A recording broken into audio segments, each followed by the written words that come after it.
You ever go to the grocery store and notice that, I don't know, your favorite soda or bag of chips is just more expensive? You hear the company say, nope, we haven't raised prices, but the numbers on the receipt don't lie. Well, you're not imagining things. Today, we are going deep into the hidden world of the supply chain to figure out how prices can climb for everybody, even when the actual cost of the product hasn't changed one bit. So, right off the bat, here's the central mystery we're unpacking. How in the world do prices go up if the store itself is paying the exact same amount for the product? I mean, it doesn't make sense, right? Well, it turns out the answer has nothing to do with the product itself, but everything to do with the journey it takes to get onto that shelf. All right, to get this, we need to picture the two main players you see in almost any town. First, you've got your local independent grocery store, the corner shop, and then you have the giant supermarket chain. They might be right across the street from each other, selling the same stuff, but trust me, they are playing a completely different game. Yeah, from the outside, it just looks like regular old competition. But the real battle, the one that actually ends up costing you more money, isn't happening in the aisles. It's all going down behind the scenes, in the world of logistics and distribution that most of us never ever think about. And this visual really lays it all out. You've got two totally different systems here. On one side, for the little guys, the independent stores, you have something called direct store delivery, or DSD. That's where the big brands, like a soda company, bring their products right to the store's front door.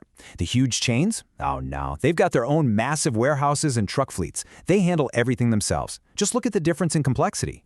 So let's be super clear about what DSD is, because it's more than just a delivery. It's really a full-service white-glove treatment. The manufacturer's own team will often come into the store, unload the truck, roll the products down the aisle, and physically put them on the shelf for the store. For a small independent shop with maybe just a handful of employees, that service is an absolute game changer. It's a lifeline. Okay, so what happens when that lifeline gets yanked away? What if a big manufacturer suddenly decides, you know what, we're not doing DSD for the little guys anymore?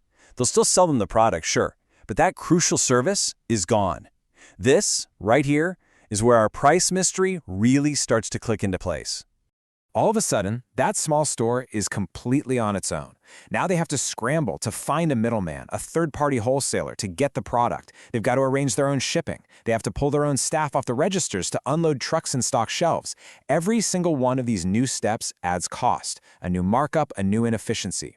And remember, the price of the actual product hasn't changed, but their total cost to get it on the shelf, it just went through the roof. And here's the kicker, the real domino effect. The small independent store, now facing these way higher costs, has no choice but to raise its prices to survive. The big chain store across the street sees this and, what do you think they do? They realize their main competitor is wounded. They're no longer the low-price leader. So the big chain can raise its prices too and pocket the extra profit.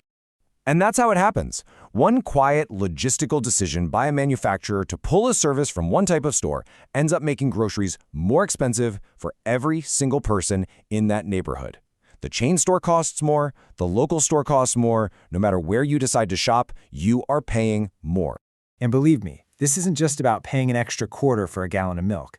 This dynamic, which has a technical name in antitrust circles, raising rivals' costs, creates this huge ripple effect that can seriously harm the entire community and the market itself. So let's zoom out and look at that bigger picture. Think about it. When these independent stores are constantly getting squeezed by these hidden costs, a lot of them just can't make it. They shut down. That means fewer places to shop, fewer choices for all of us. The market gets more and more concentrated, with just a few giant chains calling all the shots. And this hits especially hard in lower-income areas, where that local grocer might have been the only place to get fresh food for miles. Now, this whole situation just feels wrong, right? It feels unfair. But the big question is, does it actually cross the line and become illegal? Well, that question takes us into the really fascinating world of antitrust law, and a specific law that was designed to stop exactly this kind of thing from happening. Everybody, meet the Patman Act. It's a federal law that, in plain English, says sellers can't play favorites. They can't discriminate between different buyers if doing so is going to hurt competition. And, this is the really important part, it isn't just about charging one store more than another for the same can of beans. And that is the absolute key here. This law is not just about the price tag on a product. It also covers all those extra things, the services and benefits, like delivery, shelf stocking, and even getting a good spot in a promotional flyer. The law says those things have to be offered to all retailers on proportionally equal terms. Basically, that means you can't give the big guys a bunch of valuable perks and leave the little guys with nothing. And don't think for a second that this is some old, dusty law that no one pays attention to. Look at this timeline. This has been on the books for ages. The Supreme Court was ruling on it back in 1968. But fast forward to right now, 2024, and the Federal Trade Commission is actively bringing it back. They just sued a massive distributor for these kinds of discriminatory practices. And as we speak, they're investigating giants like PepsiCo for pretty much the exact same thing. This is a very live issue.